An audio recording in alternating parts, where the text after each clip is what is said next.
Once upon a time in ancient China, there was a dynasty known as the Han Dynasty. It followed the Qin Dynasty and was followed by the Three Kingdoms era. The Han Dynasty's story begins with a prominent family, the Liu clan, who founded it. Their rule is divided into two parts, the Western or Early Han, 206 BCE to 9 CE, and the Eastern or Later Han, 25 to 220 CE. In between, there was a brief period of the Qin Dynasty after Wang Mang's power grab in 9 CE.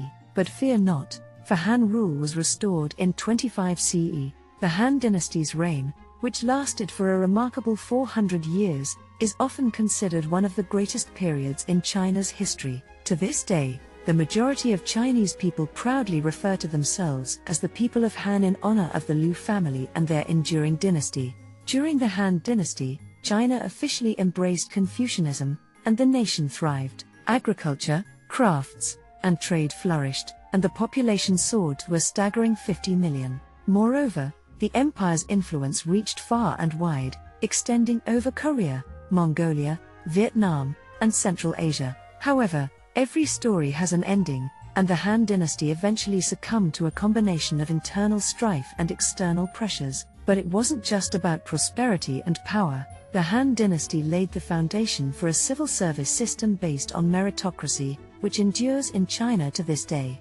Their philosophy emphasized charity and responsible governance. Most importantly, the Han rulers were known for their just and responsible rule, refraining from abusing their power.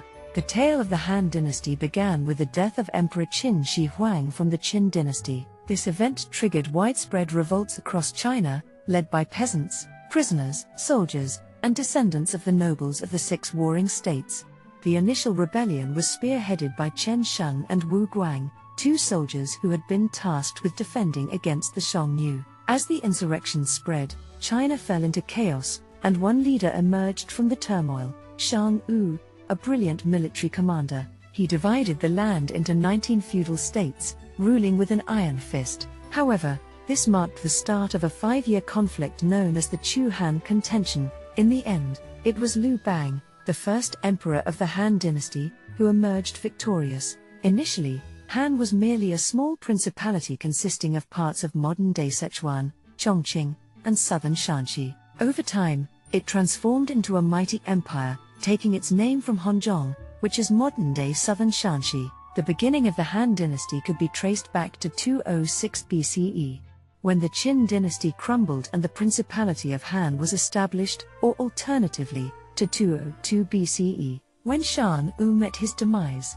The Han rulers justified their takeover by accusing the Qin of tyranny. The new empire, while retaining much of the Qin administrative structure, decentralized power by establishing vassal principalities in some regions. This was done to placate his wartime allies, with the intention to later consolidate power. After Emperor Gao's death, his successors experimented with ruling methods. They combined legalist approaches with Taoist philosophies. During this era, a stable centralized government was established through agricultural revival and the fragmentation of feudal states after the rebellion of the Seven States. Chinese legalism was in full swing during this period, emphasizing the state's needs over individualism. Laws were published, and everyone was equal before the law. It was a time of change and evolution in ancient China, as the Han Dynasty carved its unique place in history.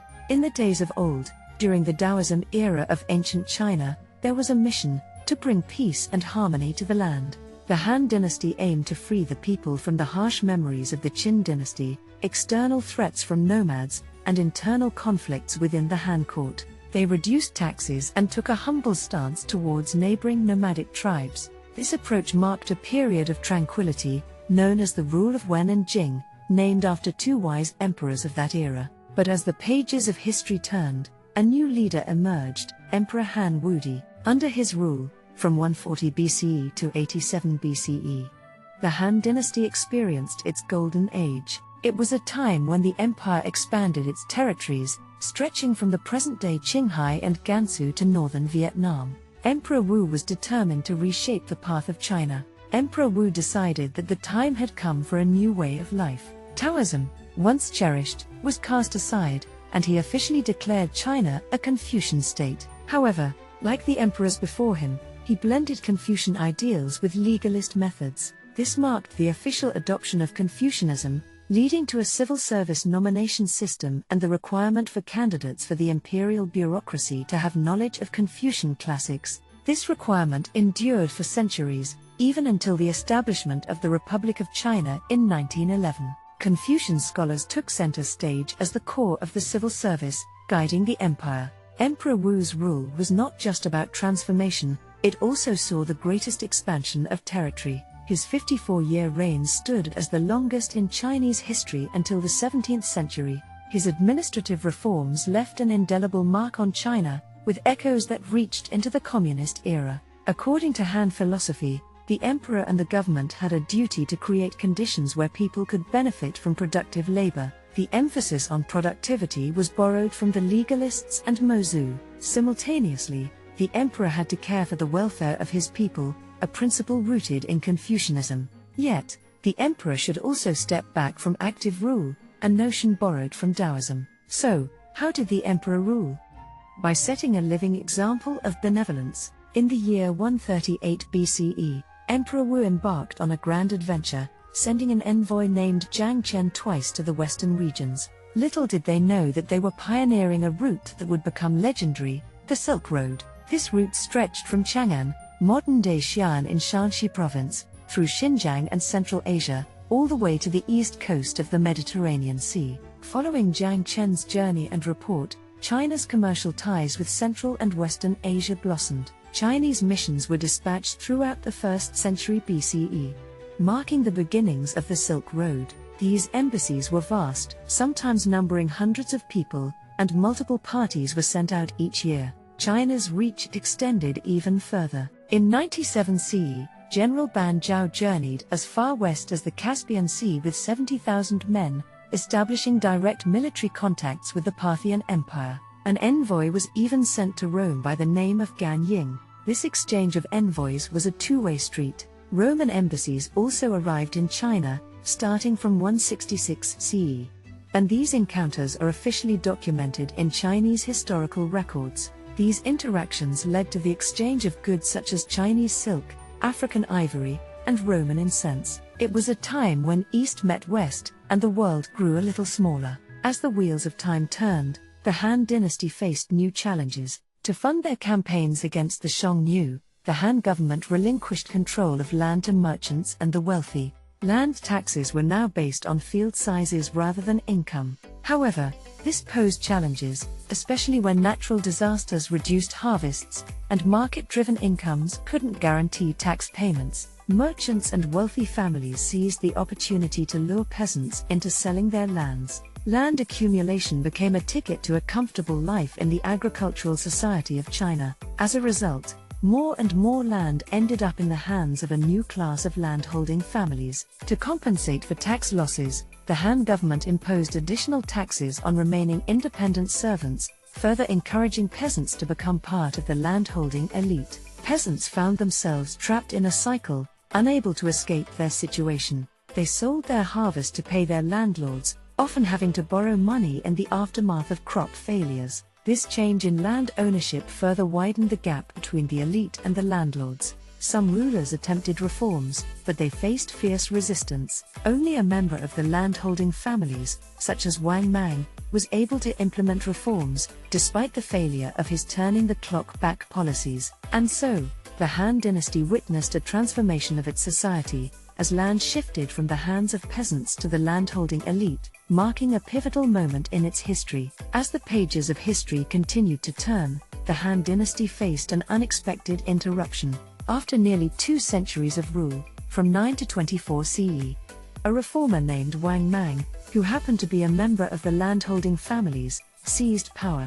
He believed that the Liu family had lost the mandate of heaven due to their perceived unjust rule. Wang Mang took drastic measures to reform the economy and society, attempting to turn back the clock. However, his vigorous monetary and land reforms ended up damaging the already fragile economy further. In Chinese belief, rebellion is justified if an emperor loses the mandate of heaven, usually due to unjust actions. After Wang Mang's rule, a distant relative of the Liu royalty named Liu Shu rose to prominence. He overthrew Wang Mang's dynasty and re-established the Han Dynasty. This new era is commonly referred to as the Eastern Han Dynasty, with its capital at Luoyang, situated east of the old Han Dynasty capital at Chang'an. Emperor Liu Shu, his son Ming of Han, and grandson Zhang of Han are often regarded as able emperors. Their reigns marked the zenith of the Eastern Han Dynasty. But as time passed and power shifted hands, corruption and political strife plagued the empire. Three powerful groups emerged: the eunuchs, the empress's clans, and the Confucian scholar officials, each vying for control. Despite their power struggles, none of these factions were able to improve the lives of the struggling peasants under the landholding families. The privatization and accumulation of land in the hands of the elite only deepened the peasants' woes. Taoist ideals of equal rights and land distribution began to resonate with the peasants. This discontentment eventually erupted into the Yellow Turban Rebellion, as peasant insurgents swarmed the fertile North China plain. The once mighty Han Dynasty now struggled to maintain its grip on power, and effective control shifted to regional warlords, who later declared themselves rulers of separate states. This marked the beginning of the Three Kingdoms period, with Wei, Wu, and Shuhan as the main players. Although the Han Dynasty continued to claim the imperial title, it was in name only. The king of each kingdom declared themselves as the legitimate successor to the Hans. The figurehead Emperor Shen reigned until 220 CE, when Cao Pi of Wei forced his abdication. In 311 CE, approximately a century after the fall of the Eastern Han, the Huns sacked its capital, Luoyang. Despite its fall, the Han Dynasty left an enduring legacy. It was a time of intellectual, literary, and artistic flourishing. China's most renowned historian, Sima Qian, authored the Records of the Grand Historian, a detailed chronicle that spanned from legendary times to the reign of Emperor Wu. The Han era also witnessed significant technological advancements, including one of China's greatest inventions, paper. Remarkably, there were even interactions with the Roman Empire. Several Roman embassies journeyed to China, marking a historic exchange of cultures. The Han Dynasty was also known for its military prowess, expanding westward and securing the famous Silk Road for trade. However, control over peripheral regions remained precarious. To maintain peace with non-Chinese powers, the Han court established a mutually beneficial tributary system. Non-Chinese states could retain their autonomy in exchange for symbolic acceptance of Han overlordship, fostering diplomacy and trade along these ancient routes.